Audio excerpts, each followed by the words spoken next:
What's going on, everyone? It's Joe Ludwig from the Craft Parenting Podcast, back again to review another beer from Higher Gravity's Beervent calendar. And we are reviewing beer 21. But before I reveal today's beer, make sure you check out us on social media, Facebook, Instagram, YouTube, and make sure you slam that like button, hit the subscribe button, and ring the notification bell so you stay up to date with all of our other content that we do. I've been doing a video every day in December, so make sure you go back and check all that out. Without further ado, let's reveal what beer 21 is of Beervent. And we have a big beer, 500 milliliters from Ukraine. It is, I'm going to try to pronounce this, Mykulyn Meaobe, and it's a honey beer. So we have a honey beer today, 6% ABV, and the label says it's a non-pasteurized beer made from pure spring water, barley malt, brewer's barley, hops, and honey. This beer, according to its tasteful and useful qualities, took a worthy place among the elite drinks of Ukraine. An old brewery of LL Minuski Brewer goes along the path of natural products of unpasteurized live beer, which is made according to the classic technology. Having tasted this beer, you can feel the fullness of taste, pleasure notes of hop bitterness, and delicious honey. So my immediate reaction to this was a honey beer. Like, isn't that a mead? Which my assumption, I don't know a lot about mead, but I'm assuming that, I'm pretty sure actually that the two are vastly different. All right.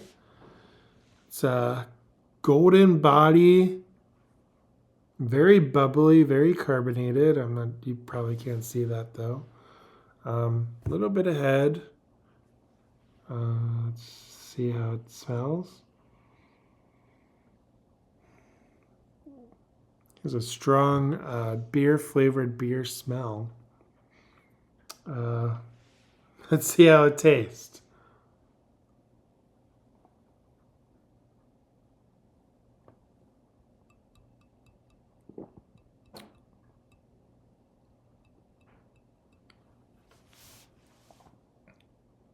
Yeah, I can taste the sweetness of the honey. Bitterness from the hops, but not overly powerful. There's no really overpowering flavor, except on the back end you get like a little bit of sweetness from the honey, but little bit of the bitterness for the hops, but it's very faint, very, very faint. It's mostly just really smooth, really clean flavor. Everything's just very balanced. And then on the back end, you get a little bit of that bitterness with a little bit more sweetness. So it's really balanced. It's just easy drinking for me. Like, there's no like overpowering flavors of anything in particular. Just like I said, very faint on the back end. Very easy drinking. I don't know that I've had an unpasteurized beer before though.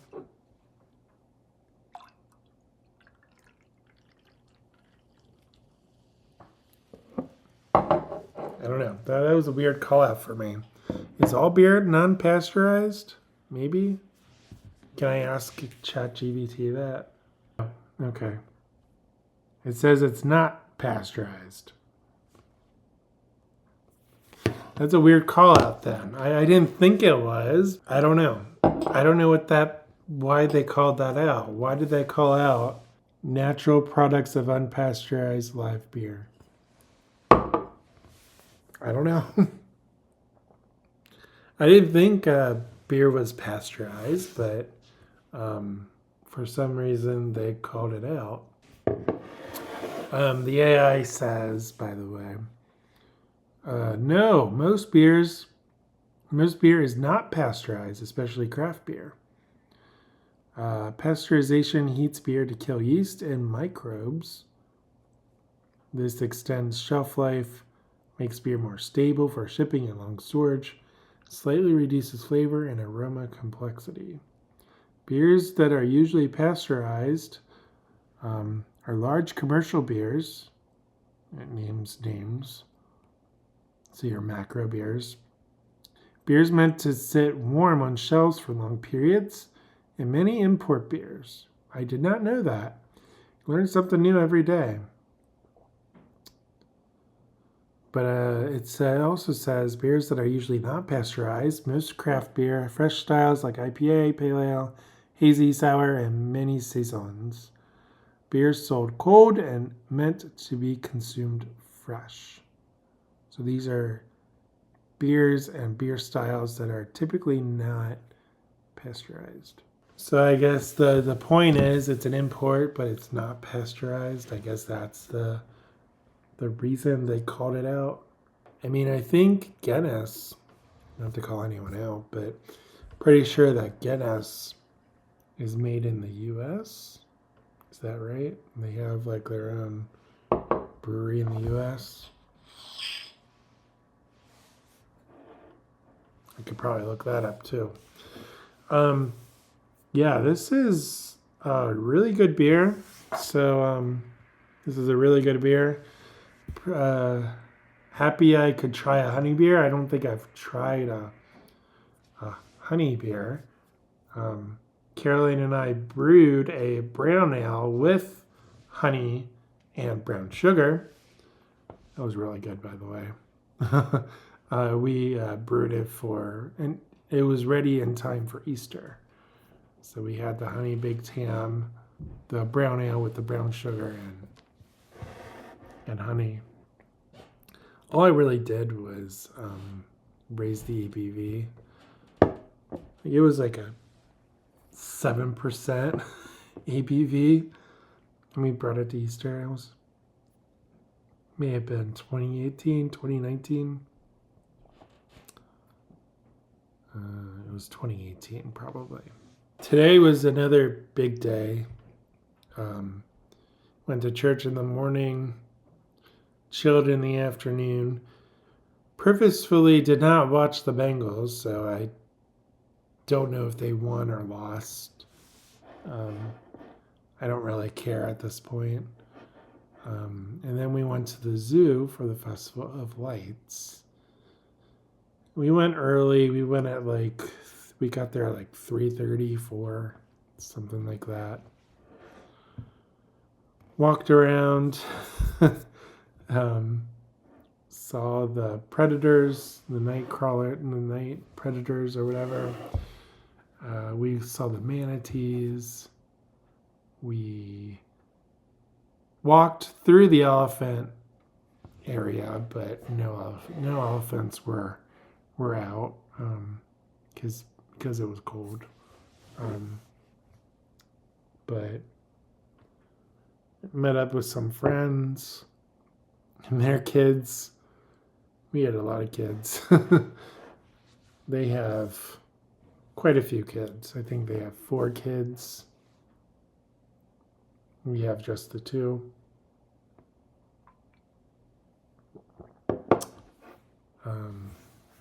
But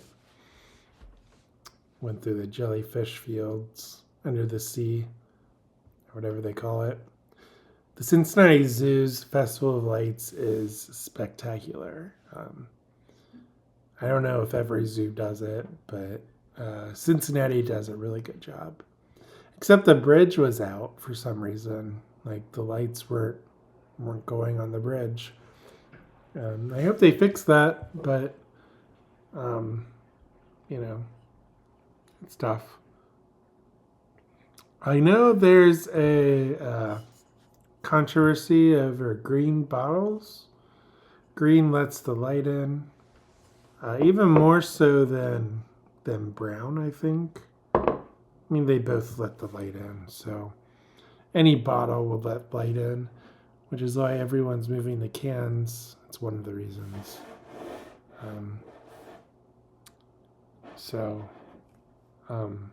It doesn't taste skunky at all. So I know that's a concern with green bottles, that it'll be skunky. It's not. It doesn't. It tastes great. Of course, after the zoo, we went to Wiedemann. Shout out to Wiedemann. I had their winter spiced lager. I think it's a lager, ale, whatever it is. It was really, really good. Don't sleep on Wiedemann. I mean, the food was really good. I don't know that it was cheap by any means, but the beer was also really good. I had the winter spice beer. It was really good. So,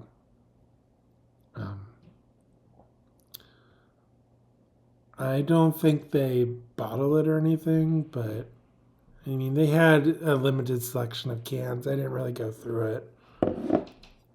But